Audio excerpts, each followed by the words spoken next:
Querido Deus, aqui eu estou, Senhor, mais um momento, ó Deus, pedindo, ó Pai amado, a sua misericórdia, no nome do Senhor Jesus Cristo, ó Pai amado, que o Senhor venha usar o teu vaso, ó Deus, na sua mão, ó Deus, que o Senhor venha, ó Pai amado, transmitir a sua santa e maravilhosa palavra, Senhor, que nós venhamos ouvir, ó Pai, com afeto, ó Pai amado, como um filho ouve o seu Pai, quando está necessitado, ó Deus, usa a vida dele, opera através dele, haja segundo o seu querer, em nome do Senhor Jesus.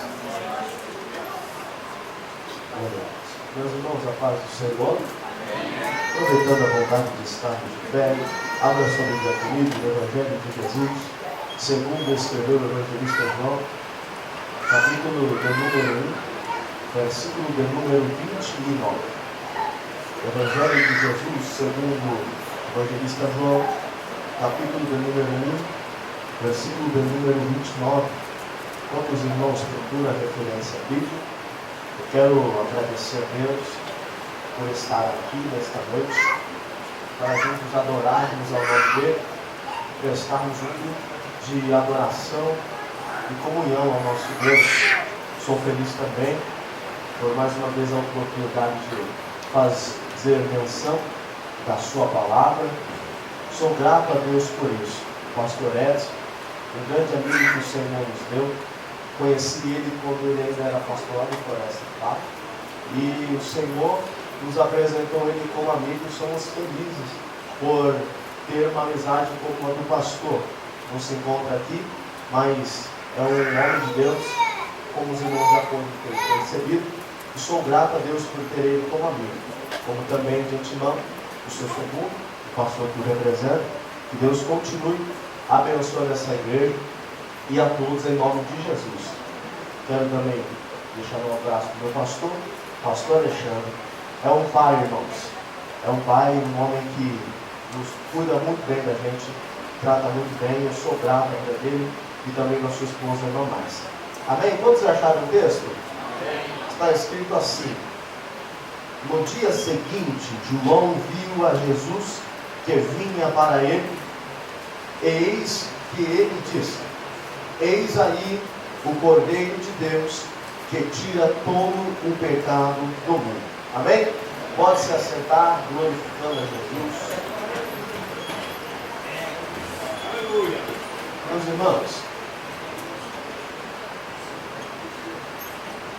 irmãos, é bem verdade que o texto que nós acabamos de meditar é um texto familiar e conhecido de toda a igreja do Senhor. Eu tenho a plena convicção e a certeza de que todos quantos estamos hoje aqui reunidos para juntos prestarmos um culto de adoração e também de comunhão ao nosso Deus, conhecemos o texto que tomamos por base na leitura, que extraímos do Evangelho segundo João, capítulo 1, versículo 29, que nos fala do momento em que Cristo Jesus, o nosso Senhor, vai ter com João, conhecido como o Batista, para o mesmo ser batizado, ou o mesmo ou batizar, às margens do rio Jordão, cumprindo a palavra que Deus havia dito para João, que viria um após ele, que era primeiro do que ele, que não batizaria com água, mas com o Espírito Santo. Então Jesus aparece e essa palavra se cumpre. Só que o interessante e o que me chamou a atenção é no versículo 29 que nós lemos que João o Batista vai olhar para Jesus, o Cristo, o nosso Senhor, e vai dizer entre todos que estavam ali no Jordão: eis aí o Cordeiro de Deus que tira o pecado da humanidade. Enquanto eu lia esse texto, duas perguntas veio ao meu coração. A primeira pergunta é: por que é que João o Batista vai comparar Cristo Jesus, o nosso Senhor, como o Cordeiro de Deus? A segunda pergunta que eu me fiz é: por que é que o único evangelista que irá relatar este momento vai ser o evangelista João? Se você pegar qualquer outro dos evangelhos, vai mostrar Jesus sendo batizado, mas não vai mostrar Jesus sendo mencionado como o Cordeiro de Deus. Essas foram duas perguntas que vieram ao meu coração e que o Senhor falou comigo através disso. E é sobre estas duas perguntas que eu quero pregar nessa noite. O porquê que João chama Jesus de um Cordeiro e o porquê que o único que vai relatar isso vai ser o evangelista João. Vamos entender. Se alguém chegasse em mim e perguntasse: Jonathan, qual é o livro da Bíblia que você mais gosta de ler, que você mais se ocupa em meditar e estudar a respeito dos acontecimentos? Eu diria com toda a certeza que seria o Evangelho segundo João, que é o que nós lemos. E o porquê? Por causa da linguagem em que ele quer apresentar a Cristo, por causa da linguagem ao qual ele quer mostrar a Cristo para o ser humano. É bem verdade que cada um dos 4 evangelistas vai receber a missão de Deus de mostrar a Cristo para a humanidade, e cada um deles, por Deus, vai ser dada uma visão, e esta visão vai ser a maneira pela qual eles querem apresentar a Cristo. Essas maneiras estão relatadas na Bíblia de maneira tipológica. Ezequiel, capítulo de número 1, versículo de número 10 a seguir, o profeta vai contemplar o carro trono de Deus e vai ver 4 seres, que são 4 querubins. Um tinha rosto de leão, o outro tinha rosto de boi, o outro tinha rosto de homem e o outro tinha rosto de águia. Já no Apocalipse, João, arrebatado na ilha de Patmos, no capítulo 4, ele vai diante do trono de Deus e também vai contemplar os mesmos animais. Um tinha rosto de leão, o outro tinha rosto de boi, o outro rosto de homem e o rosto de águia. Cada um destes rostos, cada um destes animais representam um dos 4 evangelhos e a maneira pela qual eles querem apresentar a Cristo. O primeiro rosto, o rosto de leão, é o Evangelho segundo Mateus. E o porquê? Mateus está preocupado em mostrar a Cristo como o rei, porque leão dentro da Bíblia fala de rei, aquele que governa, aquele que tem autoridade, ou seja, ele quer apresentar a Cristo como aquele que é rei, aquele que veio para governar. E o porquê? Porque Mateus está escrevendo para os judeus, e ele queria mostrar que verdadeiramente Jesus, ele foi aquele ao qual veio para cumprir a palavra ao qual dizia que viria um da descendência de Davi, um rebento de Jessé, que seria o rei perpetuamente sobre Israel. Só que quando nós paramos para analisar a Bíblia e o Evangelho de Mateus, nós vamos perceber que o foco de Mateus não é apresentar a Cristo somente como aquele que veio para reinar na terra. Não, por quê? Porque o foco de Jesus não foi em reinar na terra como primeira instância. E o porquê? Porque Jesus queria vir estabelecer na terra o seu reino, que é o reino dos céus. Só que a história vai nos dizer que Herodes não vai entender isso, porque o objetivo de Cristo não era para vir reinar aqui nessa terra agora. Não, o objetivo de Cristo era de deixar a sua igreja, para que através da igreja o seu nome fosse proclamado e ele reinasse através da igreja. Mas Herodes não vai entender isso, e logo quando Jesus Cristo nasce, ele vai pensar que ele vai perder a sua posição, que ele vai perder o seu reinado, que ele vai perder o seu trono. Só que a Bíblia vai dizer que Obadias vai profetizar. Deus vai dar uma palavra para Obadias e vai dizer que sobre Israel, sobre o reinado terreno, iria reinar todos os descendentes de Edom. Descendentes de Edom são os descendentes de Esaú, aqueles que vieram da linhagem de Esaú, os edomitas. E Herodes, para quem não sabe, todos os 5 Herodes que tiveram dentro da Bíblia foram descendentes de Esaú, porque existia uma promessa de Deus sobre a vida deles, e a promessa era que eles haveriam de reinar. Só que Herodes não entendeu que aquilo que Deus fala, ele vela sobre a sua palavra para cumprir.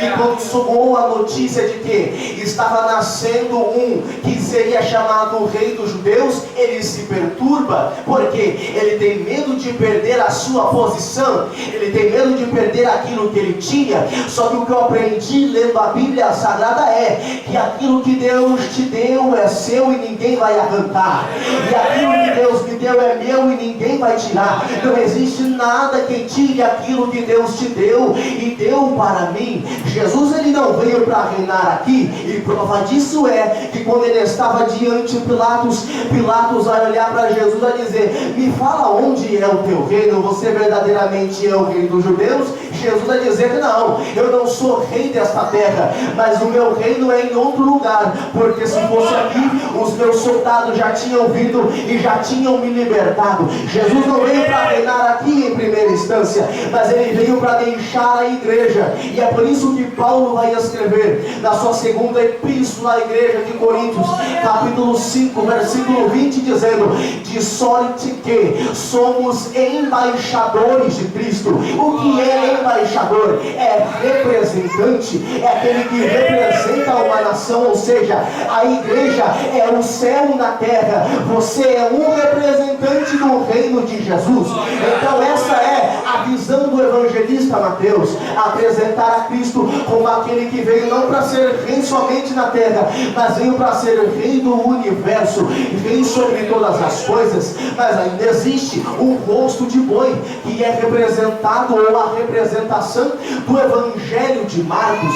E o porquê é que o boi representa o evangelho de Marcos? Porque boi fala de serviço, boi fala daquele que veio para se sacrificar, ou fala daquele que veio para ser servo, aquele que se humilhou, aquele que é humilde. E Jesus, ele veio justamente para isso, para servir, porque Jesus se esvaziou de tudo que ele tinha e veio servir a humanidade. Mas não é somente isso que o evangelho de Marcos quer nos mostrar, não. Ele também quer nos mostrar uma outra coisa. E o que é? Para quem não sabe, no Antigo Testamento, os povos, ou o povo de Deus, adorava em um templo semelhante a esse, o templo chamado de Templo de Salomão, como você queira, ou no tabernáculo. E entre esse lugar, o tabernáculo ou o templo de Salomão, existiam 3 divisões, ou 3 departamentos ou repartições. O primeiro era o átrio, o lugar de fora. O segundo era o lugar santo, a parte de dentro.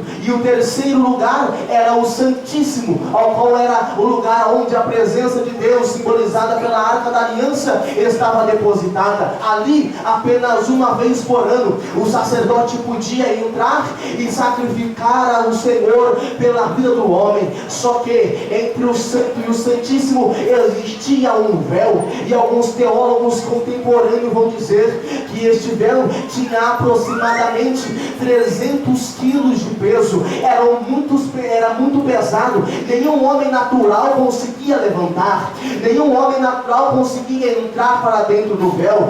Então como é que os homens entravam uma vez por ano para dentro do véu para sacrificar ao Senhor? Existia do lado de fora carros de boi que eram responsáveis em levantar o véu para que o homem pudesse entrar uma vez por ano. E esta é a representação de Cristo. Por quê? Porque Cristo Jesus veio e morreu para, diferente de como o homem entrava uma vez por ano, Jesus morreu e aquele véu se rasgou. Mas o véu não se rasgou de baixo para cima, mas sim de cima para baixo. E qual é a diferença? Porque o véu rasgar de baixo para cima significa o homem dizendo: agora eu tenho livre acesso para entrar. E o desejo de Deus não é que ninguém venha para o Santíssimo. Por quê? Porque no Santíssimo não se cabe muita gente. E eu sei que você aprendeu errado, assim como eu, dizendo que agora a gente tem livre acesso para entrar. Não é verdade? Não. Só que o véu se rasga de cima para baixo. Porque é Deus dizendo: não vai ser o homem que vai entrar, mas vou ser eu que vou sair e vou entrar na vida do homem.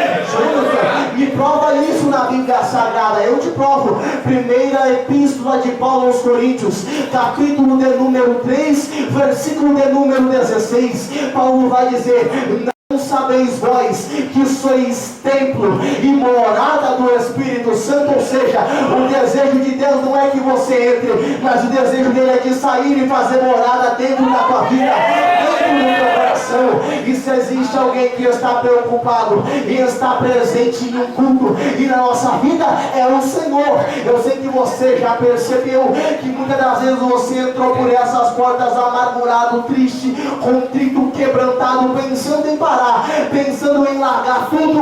Só que de repente o seu coração começou a ferver, você começou a sentir um ânimo e não entendeu de onde veio tanta força para você prosseguir. Não é verdade? Sim, é porque esse é o desejo de Jesus, é de estar onde o homem está, é de habitar onde o homem habita. É por isso que ele vai dizer em Mateus 28:20: a partir de hoje eu estarei convosco até a consumação dos séculos. Porque o desejo de Jesus é habitar dentro da vida do ser humano. Esta é a representação do Evangelho de Marcos. Ele quer mostrar a Cristo como aquele que veio para sofrer, como aquele que veio para se humilhar, como aquele que veio para rasgar o véu e fazer com que Deus viesse a morar dentro do homem. Só que ainda existe o outro rosto, que é o rosto de homem, que é a representação do Evangelho de Lucas. Por quê? Lucas, ele está escrevendo aos gregos, e gregos são pessoas perfeitas em sabedoria. Se alguém aqui for para a escola vai perceber que os maiores filósofos saíram da Grécia. Sócrates, Platão e muitos outros nomes bem conhecidos entre nós foram homens que saíram da Grécia, homens inteligentes. E Lucas está escrevendo aos gregos. E o porquê que o evangelho dele é representado pelo rosto de homem? Porque quer representar a Cristo como aquele que é perfeito em sabedoria, aquele que nunca vacilou em suas palavras, aquele que nunca errou em suas palavras, aquele que nunca vacilou em nenhuma de suas mensagens. Mas não é somente isso, mas também quer mostrar a natureza humana de Jesus, a natureza humana de Cristo, porque Jesus venceu a tentação como homem, Jesus venceu o diabo como homem, Jesus venceu o pecado como homem, Jesus venceu a morte como homem. E eu sei que tem em nossa mente aqueles pensamentos: a carne é fraca, eu sei, mas o teu espírito, ele é forte. E assim como Jesus venceu, você também tem capacidade para vencer, você também tem força para vencer. Então aqui já vai uma palavra para alguém que entrou aqui nessa noite. Não fica indo na cabeça de fulano, de Beltrano. Quem sabe na escola todo mundo está te chamando de careta, porque todo mundo já beijou todo mundo já perdeu a sua castidade, a sua virgindade, então te chamando de careta porque você é o único que é diferente. Continua, porque é melhor ser quadrado e subir para o céu do que redondo e descer direitinho para o inferno.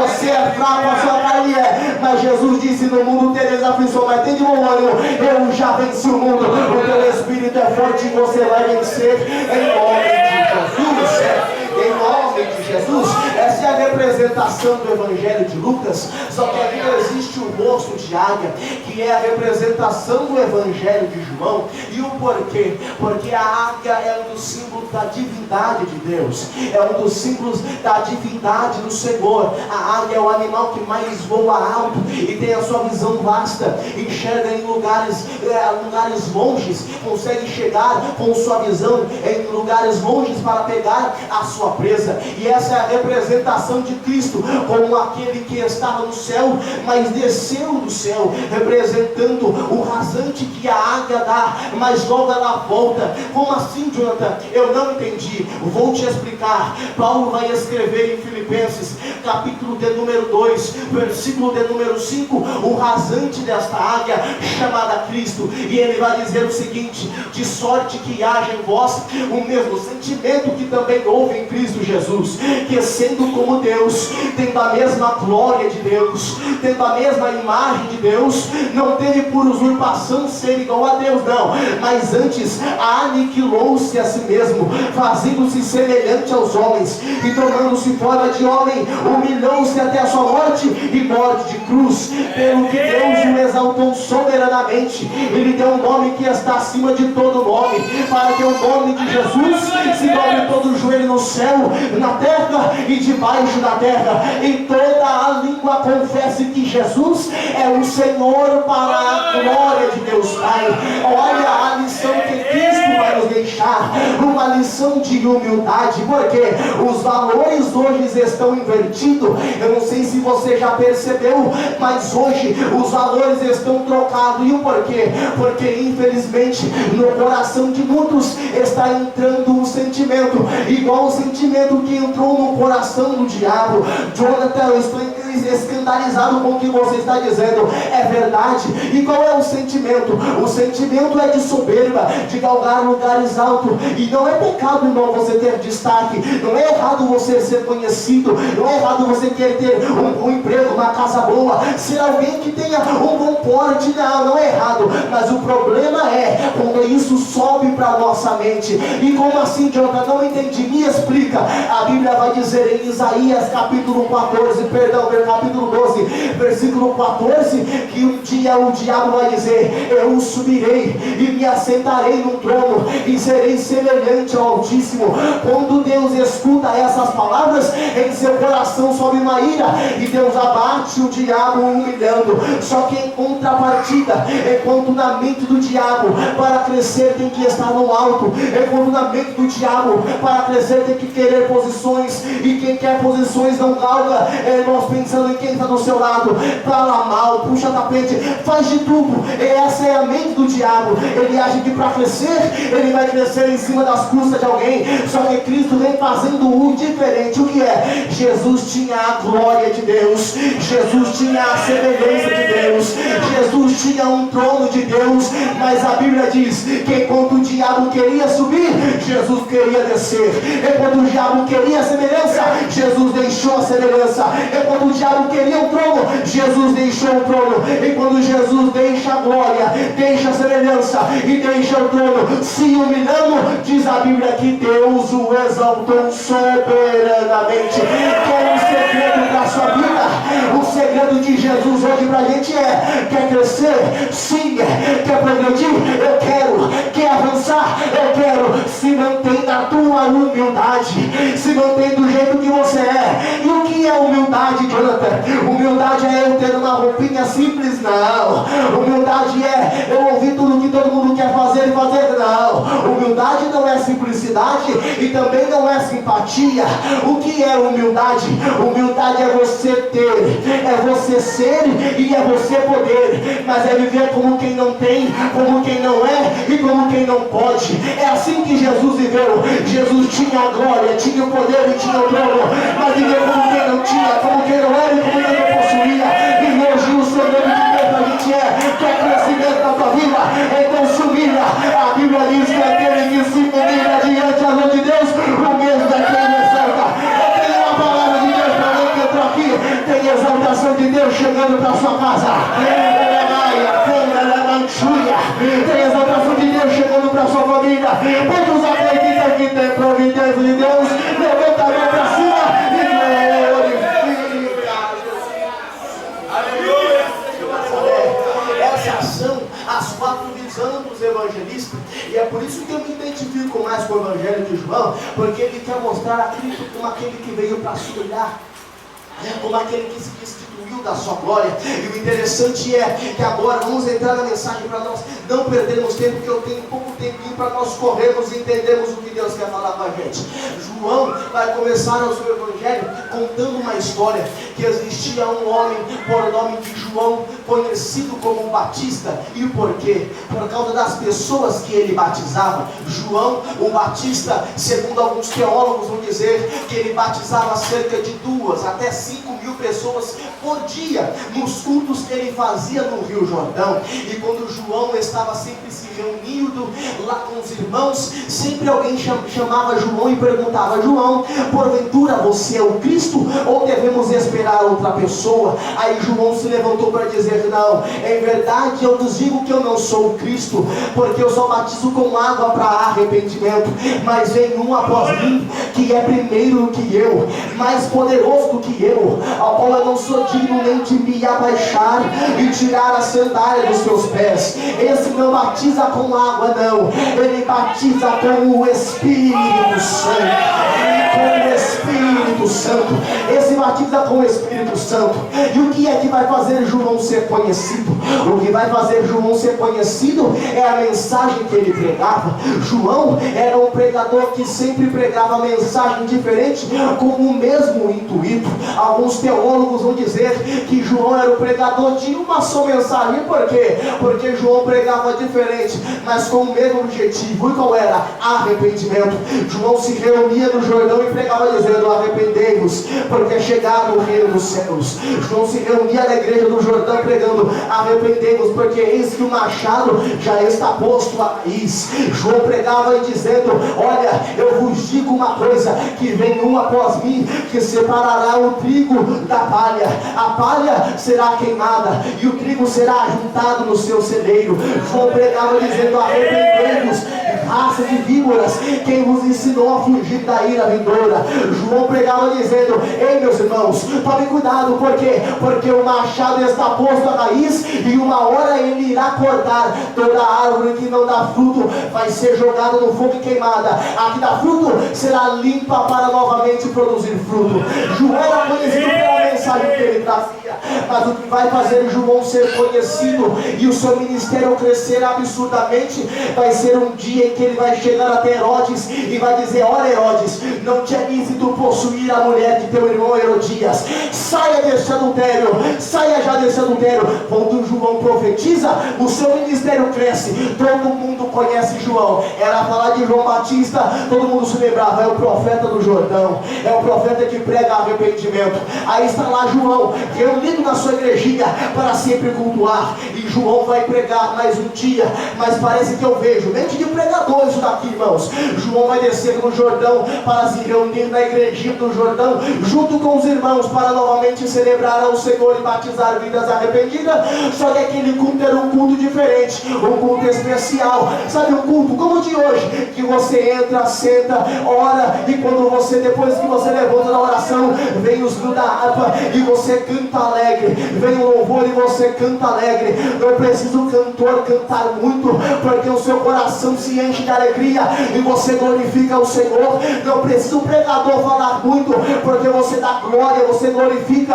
Não é nem o pregador que precisa jogar fogo na igreja, é a igreja que joga fogo para cima do pregador e fica igual eu, é invocado para pregar a mensagem. Sim, um culto como o de hoje, em que Deus se manifesta, o Espírito opera, Jesus Cristo fala e o nome dele é glorificado. Aí está lá João para se reunir e o culto vai ser como o de hoje. João vai lá para se levantar para pregar e novamente alguém está esperando João pregar uma mensagem de arrependimento.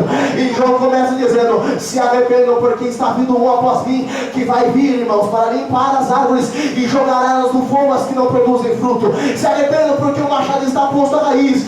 Raça de víboras, se arrependam dos seus pecados. E enquanto João está pregando, ele levanta os seus olhos e tem alguém caminhando para perto dele, um meigo nazareno vindo da Galileia, com as vestes simples, o cabelo quem sabe longo, a pele quem sabe queimada do sol, os cabelos quem sabe escuro ou talvez castanho, não sei, mas ele está vindo caminhando. E conforme ele vem caminhando, João para de pregar e a multidão começa a perguntar para João: João, por que você parou de pregar? Esse daí é mais uma raça de víbora? João vai dizer: não, esse não é mais uma raça de víbora.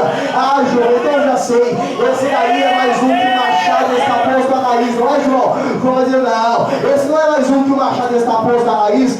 Então eu já sei, João, esse daí é mais um pecador que necessita de arrependimento, não é, João? João vai dizer: não, esse não é mais um pecador que necessita de arrependimento. Já sei, João, esse é mais um que o trigo vai ser separado e vai ser provado, não é, João? João vai dizer: não, esse não é um pecador, não é uma raça de víbora. Então quem é, João? Lembra que eu tinha dito que viria um após mim, que era primeiro do que eu, mais poderoso do que eu, mais digno do que eu, ao qual eu não sou digno nem de me abaixar e tirar a sandália dos seus pés? Sei, João, e eu tinha dito que esse não batiza com água, mas batiza com o Espírito Santo. Sei, João, eu sei. Então quem é esse? Esse daí é o Cordeiro de Deus, o Cordeiro de Deus, o Cordeiro de Deus, o Cordeiro de Deus, que tira todo.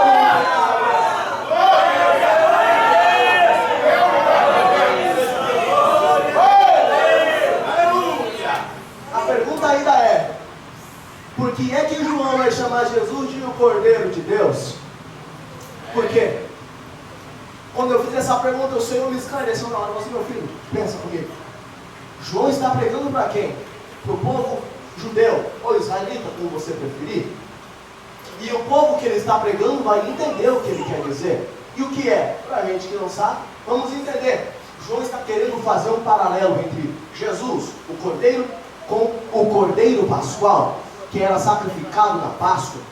Êxodo capítulo de número 12, Deus vai dar uma ordem para Moisés comemorar a Páscoa. Vai dizer, olha, no 10º dia da semana, do mês, chama as famílias e diga para elas separarem um cordeiro, cada família com um cordeiro, separarem esse animal e levarem para dentro da sua casa, para que no 14º dia o animal fosse sacrificado.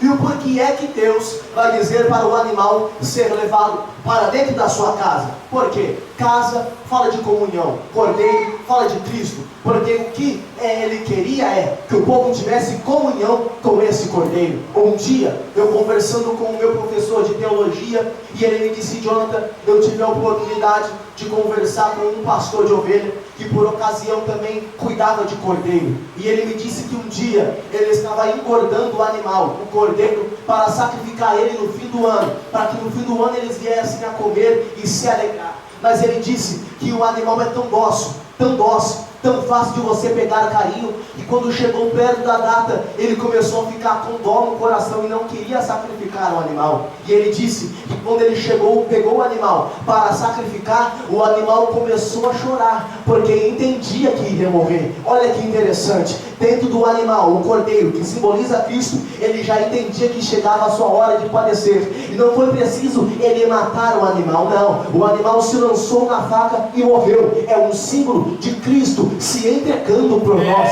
se entregando pela humanidade. Ou seja, o desejo de Deus era que o povo levasse o animal para dentro da casa, porque casa fala de comunhão e cordeiro fala de Cristo, porque o desejo de Cristo é ter comunhão com a sua igreja, é ter comunhão com o seu povo. E irmãos, eu não sei se você já percebeu, mas os dias em que nós estamos vivendo são dias ao qual nós estamos desvalorizando a comunhão com Cristo. E como é que estamos fazendo isso, Jonathan? Eu vou te mostrar. Nós estamos perdendo mais tempo com coisas que são passageiras do que com coisas que vão nos agregar comunhão com Cristo. Como? Nós estamos perdendo mais tempo com o celular. Nós ficamos 1, 2, 3, 4, 5, 10, 20 horas mexendo no celular, mas não temos coragem de ficar 15 minutos em comunhão com o nosso amigo. Nós temos coragem de perder muito tempo jogando bola, brincando, rindo, dando gargalhada, do que passar pelo menos um pouquinho de tempo lendo a sua palavra.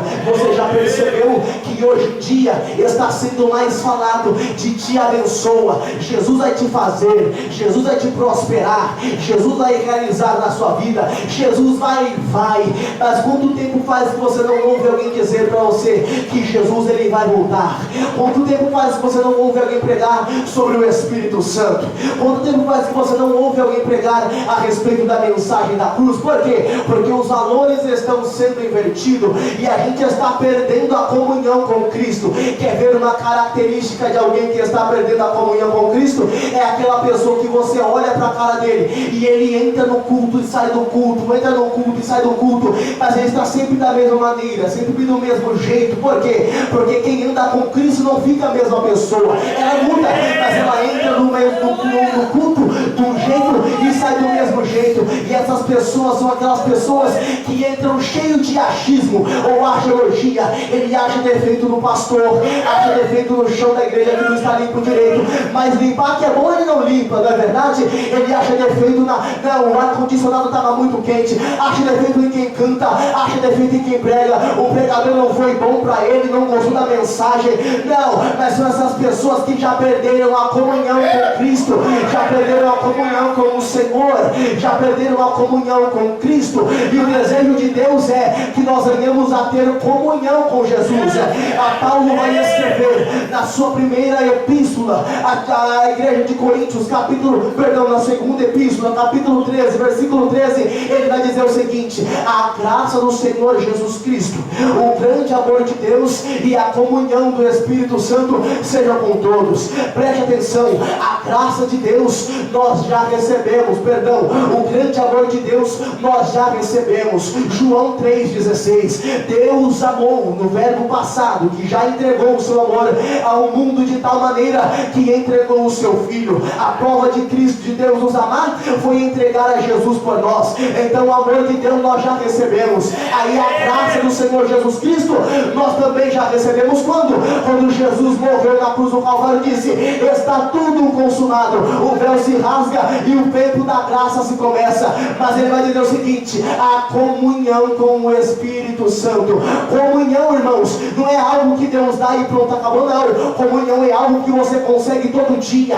Todo dia você tem que renovar, todo dia você tem que ir atrás, todo dia você tem que lutar. E eu não sei se você já percebeu que nós estamos perdendo a comunhão com Cristo, e a falta de comunhão faz nós mais queremos a bênção do que aquele que tem a bênção para nos dar. Você já percebeu que hoje em dia os cultos de campanha lota, os cultos de campanha enche, campanha da vitória o povo dá, campanha da resposta o povo dá, campanha do azeite o povo dá, porque nós queremos campanha. É errado de lutar? Não, tem que fazer campanha, mas o nosso foco está mais na bênção do que no dom da bênção. Mas eu aprendi uma coisa além da Bíblia Sagrada, e o que é? Que quando nós temos comunhão com o Cordeiro, não necessita você ficar correndo atrás da campanha. Não, eu vou para a campanha correr atrás da minha bênção, eu vou para a campanha correr atrás da minha vitória. Não, quando você tem comunhão com o Cordeiro, diz a Bíblia Sagrada que Deus vai dizer: bênção, está vendo aquele crente correndo lá na frente? Estou vendo, então dá o teu jeito e alcança ele. Corre atrás dele agora, corre atrás dele agora. O que Jesus está dizendo é: não necessita você ficar correndo atrás das coisas, o que necessita é você ter comunhão comigo, ter comunhão comigo, ter comunhão comigo. A Bíblia vai dizer em Apocalipse, capítulo 3, versículo 20, Jesus vai dizer: eis que eu estou à porta e estou batendo. Quem ouvir a minha voz, abrir a porta, eu entrarei em sua casa, cearei com ele e ele comigo. Ceia é comunhão, ou seja, Jesus está dizendo hoje pra gente: eu estou aqui batendo em coração, dizendo: eu quero voltar à comunhão com você. Quanto tempo faz que você não ora? Quanto tempo faz que você não consagra? Quanto tempo faz que você não busca? E hoje o recado de Deus, o desejo de Deus, a palavra de Deus para a gente é: eu quero ter comunhão com a minha igreja. Por quê? Porque com comunhão com a minha igreja a promessa se cumpre, a vitória chega, a providência chega, e o meu nome é glorificado. Se coloque de pé, porque eu já vou encerrar, porque o tempo já foi embora. O cordeiro tinha que ser sacrificado, morto, e o povo tinha que comer o cordeiro inteiro. Não podia sobrar a cabeça, não podia sobrar as pernas, e não podia sobrar a entranha.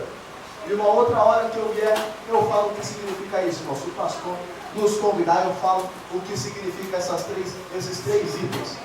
João então quer comparar Jesus com o Cordeiro de Deus, o Cordeiro que morreu na Páscoa. Pronto. Agora a segunda pergunta é: por que o único que vai escrever isso vai ser o evangelista João? Porque ele vai ser o único que vai relatar isso. Porque ele vai ser o único que vai dizer essas palavras. Irmão, a Bíblia não está em ordem cronológica. Quem conhece aqui sabe que o último livro da Bíblia a ser escrito não foi o Apocalipse, mas foi o Evangelho que nós vemos, o Evangelho de João. João vai escrever esse Evangelho aproximadamente em 70 depois de Cristo, em Éfeso, perto da sua morte, ele vai escrever. Nesse período, ele já tinha ido para a ilha de Patmos, já tinha sido arrebatado. E quando eu entendi isso, foi aí que eu consegui compreender o porquê é que ele vai ser o único a escrever a respeito desse relato que ele se lembrou. E o porquê? Diz a Bíblia em Apocalipse capítulo 4, que João chega no céu e ele percebe que tinha um livro selado no colo de Deus. Esse livro é o livro da vida, ou o livro da história da humanidade. A minha história, a sua história, a nossa história está escrita nesse livro. Daqueles que já nasceram e daqueles que vão nascer, está escrito no livro da vida. Aquele livro estava selado e Deus vai passar um pente fino no céu. Deus vai dizer que ninguém no céu foi achado digno, nem o arcanjo Miguel, nem o anjo Gabriel, nem querubins, nem serafins foram achados dignos de abrir o livro, desatar os selos e nem ao mesmo olhar para ele. Deus vai descer para a terra. Nenhum homem de poder era digno nem de olhar para o livro, nem de desatar o seu selo e nem também de pegar aquele livro e olhar para ele. Nenhum homem de poder, nenhum governo, nem Sócrates, Platão, Dilma, Lula, ninguém era digno de dirigir a história da humanidade. Deus ia descer para debaixo da terra. Nenhum homem morto era digno de dirigir a história da humanidade. Debaixo da terra, fala do inferno, o diabo, seus demônios. Eles não são dignos de dirigir a minha história, nem a tua história, nem a história da tua família. Aí diz a Bíblia que João vai começar a chorar. E o porquê? Porque esse é o livro da história da humanidade. João está chorando por quê? Quem é que vai cuidar de mim agora? Quem é que vai dirigir a minha história? Quem é que vai cuidar da minha casa? Quem é que vai cuidar da minha família? Quem é que vai cuidar de mim? Quem vai dirigir a minha história? João começa a chorar. De repente um ancião cutuca João e diz: João, para de chorar. Por quê? Porque eis aí o leão da tribo de Judá que venceu para desatar o livro. Quando João levanta os seus olhos para olhar, João não vê um leão, ele vê um cordeiro, todo machucado, como aquele que é acabado de ser morto. E o cordeiro vai caminhando e pega o livro. Por quê? Jesus ele morre como cordeiro, mas ressuscita como leão. Preste atenção. Quando Jesus ele pega o livro, ele está dizendo: a partir de hoje, sou eu quem dirijo a história da igreja do Corinthians. A partir de hoje, eu que cuido da tua casa. É por isso que o diabo não tem força na tua casa, porque quem dirige a tua história se chama Jesus Cristo de Nazaré. Presta atenção. O que é que nesse livro estava selado? O livro estava selado com uma sentença de morte. Morte sobre a humanidade. 7 selos. O que é selo, Jonathan? E eu já vou passar o microfone para o pastor. Selo é algo que um rei decreta, dizendo, por exemplo, ninguém mais vai sair dessa igreja. Selei. O selo era um carimbo dizendo que se alguém saísse, estava quebrando uma lei. Ou seja, ninguém podia tirar esse selo a não ser o rei. Leão da tribo de Judá, Jesus, o rei de Judá. Jesus ele desata o selo dizendo: sobre o homem existia uma punição de morte, sobre a tua casa existia uma punição de morte. Era para o diabo reinar, era para o diabo tomar conta da tua vida, mas Jesus ele quebrou o selo dizendo: a partir de hoje quem cuida da tua casa sou eu, quem cuida da tua vida sou eu, quem cuida da tua família sou eu, quem cuida dos teus projetos sou eu, quem cuida dos teus sonhos sou eu. Então eu tenho uma palavra de Deus para a sua vida nessa noite. Fique tranquilo com todas as circunstâncias que rodeiam a sua vida.